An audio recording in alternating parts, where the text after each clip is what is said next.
Congress party అంటే బానిసత్వము, BJP అంటే బతుకు తెరువు, బతికినిచ్చింది, అందుకే బీజేపీకి ఓటేయాలంటారు. నిజంగా కాంగ్రెస్ పార్టీ బానిసత్వమా? బానిసత్వము ఎవరు అనేది, బానిసత్వం అనే పదం మొదలైంది బీజేపీ నుంచి. బీజేపీ అంటేనే బానిసత్వం, జోకర్ల పార్టీ.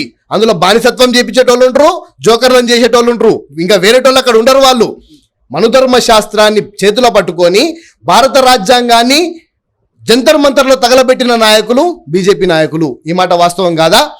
మీ పార్టీ ఎంపీనే ఈ మందకృష్ణ మాదిగ గారు ఇప్పుడు బీజేపీ నాయకుడు అయిపోయాడు. ఈ పార్టీ ఎంపీనే అనంత్ హెగ్డే అనే ఒక ఎంపీ, కర్ణాటకకు చెందిన ఎంపీ, రాజ్యాంగాన్ని మారుస్తామనంటే ఇంతవరకు షోకాజ్ నోటీస్ ఎందుకు ఇవ్వలే, ఎందుకు సస్పెండ్ చేయలే? అదే మా పార్టీలో ఎవడన్నా నాయకుడు ఇట్లా పిచ్చి పిచ్చి కూతలు కూస్తే చెప్పు తీసుకొని కొట్టి మనకి షోకాజ్ నోటీస్ ఇచ్చి పార్టీ నుంచి బహిష్కరిస్తాం మేము. ఈ రోజు వాళ్ళు బహిరంగంగా జ్యోతి మిర్దా అనే ఒక నాయకురాలు, రాజస్థాన్కి చెందిన నాయకురాలు, రాజ్యాంగాన్ని మార్చేస్తాం ఈసారి ప్రభుత్వంలోకి వస్తే 1925లో గోవాల్కర్ గారు చెప్పినారు 100 సంవత్సరాలలో హిందూ దేశంగా ప్రకటిస్తామని, 2025లో హిందూ దేశంగా ప్రకటించబోతున్నామని బహిరంగంగా చెప్పింది. అటువంటి పార్టీకి మీరు ఓటేయమని చెప్తారా? ఈరోజు హిందువులు, ముస్లింలు, సిక్కులు, ఈసాయిలు అందరూ కలిసి ఉండే సెక్యులర్ భారతదేశంలో ఏం చిచ్చులు పెడుతున్నారు? మా ముస్లింల రిజర్వేషన్లు తీసి వీళ్ళకు పంచుతాం, వాళ్ళకు పంచుతాం. దమ్ము ధైర్యం ఉంటే ఎంత జనాలు ఉన్నారో అంత జనాలకు ఈ దేశ సంపదను పంచిపెట్టండి, ఆ దేశ జనాభాకు అనుగుణంగా రిజర్వేషన్లు ఇవ్వండి. అంతేగాని పిచ్చి పిచ్చి కూతలు కూస్తే మా పార్టీ నాయకులు మేము ఊకునే పరిస్థితుల్లో లేము. నాలాంటి యువ నాయకుడు అయితే ముందటికి వెళ్తాడు, మానవబాంబై వెళ్తాడు. వీళ్ళని ఊకునే ప్రసక్తే లేదు. ముందటికెళ్ళి తప్పకుండా వీళ్ళ మొత్తము ఆగడాలను బయటకు తీస్తా. రాజ్యాంగ పరిరక్షణ కాదు చేయాల్సిన దీక్ష అయితే నిన్న గాంధీభవన్లో మీరు చేసినటువంటి దీక్ష రాజ్యాంగ పరిరక్షణ దీక్ష కాదు, కాంగ్రెస్ మాదిగ నాయకుల పరిరక్షణ దీక్ష చేయాలని అంటున్నారు. ఎట్లా చూస్తారు? మాదిగలకు ఎక్కడ ఏం చేయాలో ముఖ్యమంత్రి రేవంత్ రెడ్డి గారికి తెలుసు. ముఖ్యమంత్రి గారు పిసిసి అధ్యక్షుడిగా అయిన తర్వాత తీసుకున్న మొట్టమొదటి దీక్ష దళిత గిరిజన ఆత్మగౌరవ దండోరా.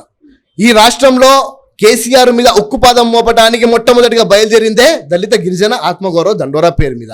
ఈరోజు 3 పార్లమెంట్ టికెట్లలో ఇవ్వలేదు అని అంటున్నారు. బైండ్ల కులం ఏంది? మాదిగల ఉపకులం కాదా? మీరు ఎంఆర్పిఎస్ పోరాటం దేనికి చేస్తున్నారు? మాదిగలు మాలలకు ఎక్కువ వస్తుంది ఫలాలు, మాదిగలకు తక్కువ వస్తుంది. ఉపకులాలకు అసలు ఫలాలు రావట్లేవు. ఉపకులాలకు కూడా ఫలాలు వచ్చి మాదిగలకు జనాభా ప్రాతిపదికగా వచ్చేదే మీ ఎంఆర్పిఎస్ ఉద్యమం. మరి మాదిగ ఉపకులంలో ఉన్న ఒక బైండ్ల కులమోనికి మేము టికెట్ ఇస్తే ఆయన మాదిగ కాదు, బైండ్ల, ఆయన ఉపకులం. మీ పోరాటమే ఉపకులాలలో అందరికీ కూడా సమాన హక్కులు రావాలని కదా.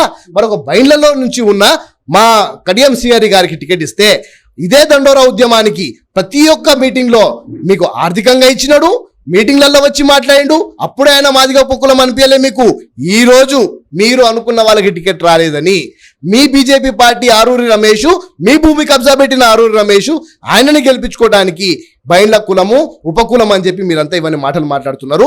ప్రజలు అర్థం చేసుకుంటున్నారు. మందకృష్ణ గారు నిజంగా ఆయన వెనకాల మాదిగ జాతంతా ఉంటే దేశంలో 60 నుంచి 70 లక్షల మాదిగలు ఉన్నారు. ఆయన ప్రధానమంత్రి మోదీని గట్టిగా హత్తుకొని, ఆయన భుజాలను హత్తుకొని ఏడుచుకుంటూ ఆయన అంగి దడిచింది కానీ ఆయన గుండె దడవలేదు నరేంద్ర మోడీ గారిది. మరి అంత ఏడ్చి గగ్గోలు పెడితే రాష్ట్రంలో మొత్తం 119 సీట్లల్లా బీజేపీకి వచ్చిన ఓట్లు 30 లక్షల ఓట్లు. అంటే 60-70 లక్షల మంది మాదిగలు ఉన్న ఈ రాష్ట్రంలో మీరు అంత గగ్గోలు పెట్టినా కూడా అంత జనాభా కలిసి చేసిన ఓట్లు బీజేపీకి 30 లక్షల ఓట్లు. మీరు గమనించాలి, మీ వెనకాల మాదిగలు ఉన్నారని మీరు అనుకుంటున్నారు, అది లేరు. మీరేదైతే అనుకుంటున్నారో అది జరగని పని. మాదిగలు ఈరోజు ఆలోచిస్తున్నారు. మాలాంటి చదువుకున్న యువకులు ఈరోజు ముందటికి వచ్చినాం రాజకీయంలోకి. రేవంత్ రెడ్డి గారు మాకు అవకాశం ఇచ్చిండ్రు ప్రజలకు సేవ చేసుకోవడానికి. భవిష్యత్తులో కార్పొరేషన్ చైర్మన్గా తప్పకుండా అట్టడుగున్న నా దళిత జాతిని నేను పైకి తెచ్చుకుంటా. ఎవరికి లోన్లు కావాలో వాళ్ళకి లోన్లు ఇచ్చే పని చేసుకుంటా. వాళ్ళని ఇండస్ట్రియల్ నేను తయారు చేస్తా. ఇటువంటి వాటిని ఎంకరేజ్ చేయడం పక్కన పెట్టి మాదిగలను మొత్తం నాకు దొక్కుతున్నారు. మాదిగలకు అసలు ఎక్కడ స్థానం లేదు. మాదిగలకు స్థానం తెచ్చుకోవడానికి నాలాంటి యువకుడు ఇంకో 100 మంది నాయకులను తయారు చేస్తాడు, 100 మంది మాదిగలను ఇదే కాంగ్రెస్ పార్టీలో తయారు చేస్తాడు. కాంగ్రెస్ పార్టీ మాదిగల పార్టీ లెక్క నేను తయారు చేసి చూపిస్తా. సరే, మీరు ఇన్ని చెప్తున్నారు. మందకృష్ణ మాదిగ అంటున్నాడు మాదిగ పల్లెలకు పోయి బీజేపీకి ఓటేయమని మేము అడుగుతాము, కాంగ్రెస్ కు ఓటేయమని కాంగ్రెస్ పార్టీ నాయకులు పోతారా అని అడుగుతున్నాడు. పోతారా మీరు? నేను రోజు 7-8 పల్లెలకు పోతున్నా. రోజు పొద్దున లేస్తే అటు పరిగిలా పోయినా మాదిగ పల్లెల్లో తిరుగుతున్నా, మా కడియం శ్రీహరి దగ్గరికి పోయినా, రేపు పొద్దున మన వర్ధన్నపేట పోతున్నా. రోజు మాదిగ పల్లెలకు పోతున్నాము. మాదిగ పల్లెలకు ఎవరు కూడా కేర్ ఆఫ్ అడ్రస్ తీసుకోలేదు, ఎవరు కూడా రాజులు కాదు. మాదిగ పల్లెలకు వీళ్ళు కేర్ ఆఫ్ అడ్రస్ తీసుకొని మీరు పోలేరు, మేమే పోవాలి, ఎంఆర్పిఎస్ఏ మాదిగ పల్లెలు లేదు. మాదిగ పల్లెలలో ఓటింగ్ అయిపోయిన తర్వాత తెచ్చి చూసుకుందాం. మా మాదిగ పల్లెలల్లా 90% ఓట్లు కాంగ్రెస్ పార్టీకి పడతాయి. నేను 100% మాదిగ పల్లెలకు పోతా. దమ్ము ధైర్యం ఉంటే వాళ్ళని అడుకోమని చెప్పని చూసుకుందాం. నన్ను అడుకునేంత శక్తి ఎవరికి లేదు. తప్పకుండా మాదిగపల్లెలకు పోతాం, పోయి మేము అడుగుతున్నాం, ఆల్రెడీ పోతాం కూడా, ఇంకా పోయి తప్పకుండా ఓట్లు అడుగుతాం. నిన్న గాంధీ భవన్ లో రాజ్యాంగ పరిరక్షణ దీక్షలో కూర్చున్న ఏ ఒక్క నాయకుడు కూడా కాంగ్రెస్ పార్టీకి ఓటేయరు అంటున్నారు. వాస్తవమేనా? దీన్ని ఏకీభవిస్తారా? ఇప్పుడు మేము ఎవరికి ఓటేయాలి, ఎవరికి ఓటేయొద్దు అని చెప్పడానికి మేము ఎంఆర్పిఎస్ నాయకులం కాదు. మందకృష్ణ మాదిగ గారు ఎవరికి ఓటేయమంటే వాళ్ళకి వేయడానికి వారి తొత్తులం కాదీడ.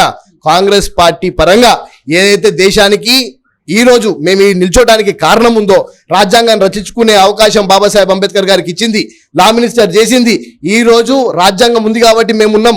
ఏ పార్టీ అయితే పూర్తి స్థాయిగా మమ్మల్ని ఇక్కడ నిల్చోబెట్టిందో తప్పకుండా మేము దానికి ఓటేస్తాం. చచ్చిపోయేదాకా 3 రంగుల కండువాతోనే చచ్చిపోతాం తప్ప ఇంకా వేరే పార్టీకి ఓటేయం. కాంగ్రెస్ పార్టీ నిన్న ఎవరైతే మా దగ్గర వేదిక మీద కూర్చొని ధర్నా చేసిండ్రో, ఎవరైతే దీక్షలో పార్టిసిపేట్ చేసిండ్రో 100కు 100% మేము ఒక్కరం కాదు, ఒక్కొక్కరం మందగా పోయి 1000 ఓట్లు వేపిస్తాం మాదిగలతో.